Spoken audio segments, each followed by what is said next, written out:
personally, but you can't even turn on the television right now without seeing the reversals in what's going on in Iraq, Glenn. Yeah, it's absolutely horrible. It makes you feel like, well, what in the heck did we go there anyway for? I mean, we gave up our lives of our, not necessarily young people, because some of the reservists are older troops, warriors serving our country, but gave up lives and so many wounded, and some of those wounds so severe that Give them some numbers in Iraq specifically. yeah, Iraq alone, which is where the focus of the problem is today, we had 4,400 killed in action and 32,000 wounded. So Let those numbers sink in for a minute. 32,000 wounded and over 4,000 killed. Now, you've heard of force multiplier and verbiage like that.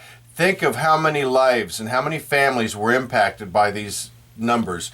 And will continue to be impacted for the rest of their lives, those families of the killed in action and those families of the wounded. Some of those wounded require full-time help for the rest of their life. Exactly. So I want you to think that. I want you to have that on your mind. 32,000 wounded, 4,400 men and women that were serving this country lost their lives in Iraq. We'll talk about what impact that has on the current situation over there.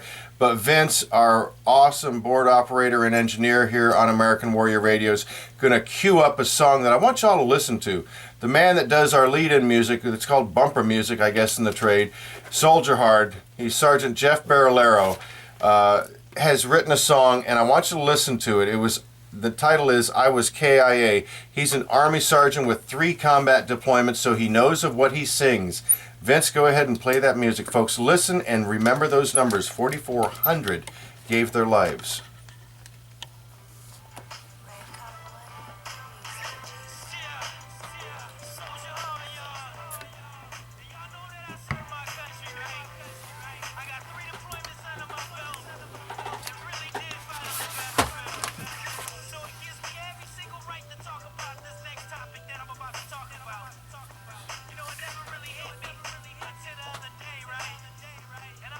What if I was KIA?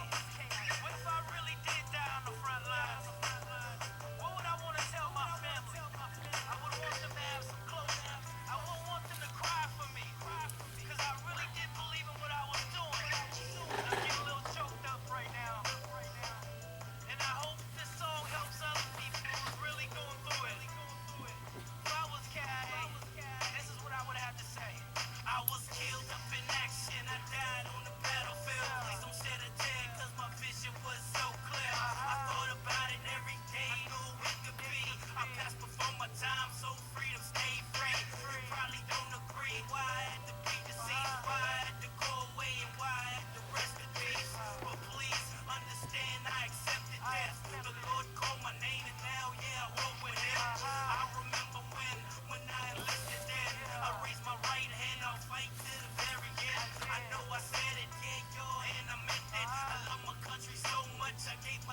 Thank you, Vince, so much. And folks, I don't know about you, but I got goosebumps and I'm fighting back tears here because it is difficult. That's the kind of troops we got, Glenn. Exactly, and even with the crud that's going on in Iraq today, I think that the content of this song still applies to every one of those troops that was killed in action. That's the way they feel, and they're up at God's right hand now. It's a powerful song, and I really encourage everybody out there in American Warrior Radio Land to check out Soldier Heart and his whole team of troops that are putting out music like that, focused solely on soldiering and patriotism. Go to Redcon 1 Music. Just Google it. Redcon 1, REDCON. I think that's Army talk for Readiness Condition 1, ready to go. That's my understanding. So go to Redcon 1 and check out music like that and so much more, because they really do a phenomenal job of expressing the trials and tribulations and tumult that our service members and their families go through. So, did they die in vain, Glenn? We're talking over 4,000 of our troops were killed in Iraq, and now we're watching this crisis. The troops that we stood up over there, the Iraqi soldiers, the Iraqi Defense Force, that we stood up and spent, as you said, so much blood and treasure. We're talking, I don't know, billions upon hundreds of billions of dollars. I think it was close to $1 trillion, I heard the other day. Very well could have been. Wouldn't surprise me at all. And was it in vain? Well, again, back to the content of the song and what I said, I don't believe in my heart that the soldiers who died in vain, because they were doing what they were there to do, and they did it honorably to protect the freedom that we have in this country. Now, it's beyond disappointing that it seems like it didn't accomplish anything for the country of Iraq, and as a result, probably will expand the threat to our country, letting the terrorists take over as they are, with the Iraqi army just walking away and saying, "Here, it's yours." I think before we went on, you talked about hearing that that probably most of these Iraqi soldiers in the areas that these terrorists have taken over in the past few days are of the same religious base of the terrorists that are taking over these places, and they're saying, well, here the stupid Americans left us tanks and Humvees and all this stuff, so here, it's yours. We don't want them, and we don't want to fight you. You're our brother. Exactly, and if y'all recall, and I think Kim, our producer, reposted a broadcast of American Warrior Radio when you and I, Glenn, interviewed Major General Jeff Buchanan right during the drawdown. Right. He was about ready to close the door on his way out. Exactly. And he gave the justification. That was in the October of 2011. We've been on the air a long time. Damn. Yeah, we have. That's good. And you can find that interview. You can't find it on WMEL's archives, but you can check it out at avetproject.org and on the Facebook page and watch the whole interview. He made good sense. I mean, we're such a benevolent country, and we're always efforting to help others that need the assistance. And he made some good points. I remember one part of it. He was talking about the air conditioning units. They'd been over there for 8-9 years, and we either spend a whole bunch of money to bring stuff that's pretty much, well, it's old, back to the United States, Yeah. or leave it there and transfer it to the Iraqis, which is the point you're making. Yeah. That we left all this military armament and equipment for them to use and to stand them up and to give them an opportunity to where they weren't starting from scratch. Well, and I'll take his word for it. I believe it too, that it probably is more expensive to ship a lot of that stuff back home than it is to leave it there. But by golly, I think we should have left it there with a hand grenade inside of it as we walked away from it. If things were different, maybe we would have had a residual force left in place that could at least keep cracking the whip and keep these Iraqi forces focused on protecting everything we'd given them, the gains that they'd made. Yeah, and I think if what I read is true, the taking of Baghdad is not going to be the same as, not easy like they took over Fallujah and Mosul and some other smaller cities over there. because it's now got to the point of being what it has been in that country for centuries, probably. A civil war between the Shia and the Sunni. And Baghdad is protected by one religion, and the militia is coming from another religion. And we're not into geopolitics here, but just briefly, for those of you that need a high side pass, as Glenn always says, the Iranians are now walking into Iraq. Let's take their support. To support Malachi, who we basically stood up as their president, whatever you want to call him.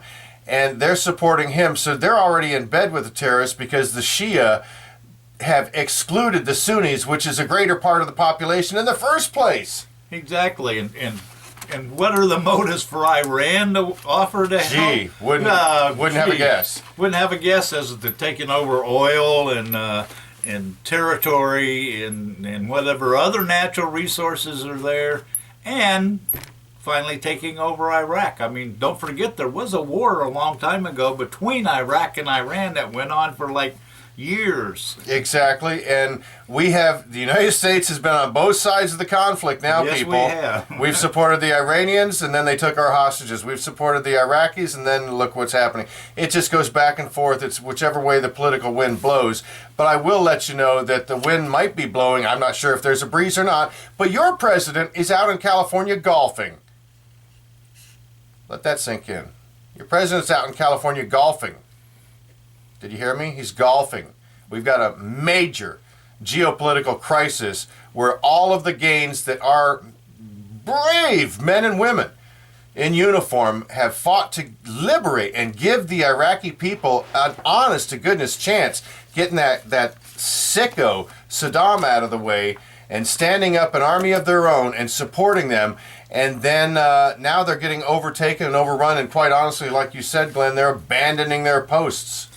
Well, yeah, at least that part of the army is. Apparently, the army is almost like two parts anyway. It's the ones that are in the army that are Shia and the ones that are in the army that are Sunni, and it's not one army. It's like two different armies. So and that in itself is a huge problem. Yeah, and their president wasn't able that we stood up. Their president wasn't able to coalesce those tribes, whatever, those factions into one and let them be Iraqis. Instead, they still have this divide. So you can question the whole reason for getting involved in the first place, but the bottom line is your president is playing golf in California today while all this is happening. All right, just let that sink in for a minute, because I don't know any other president that would allow the Middle East to literally catch fire before our very eyes. And as our producer keeps pointing out to me, did you know?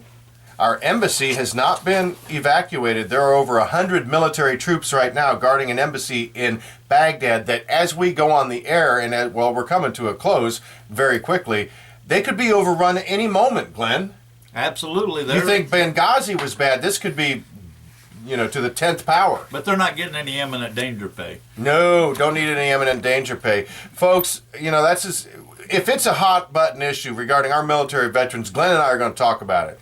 We are. We don't get into politics often, but this is beyond politics. This is just insanity.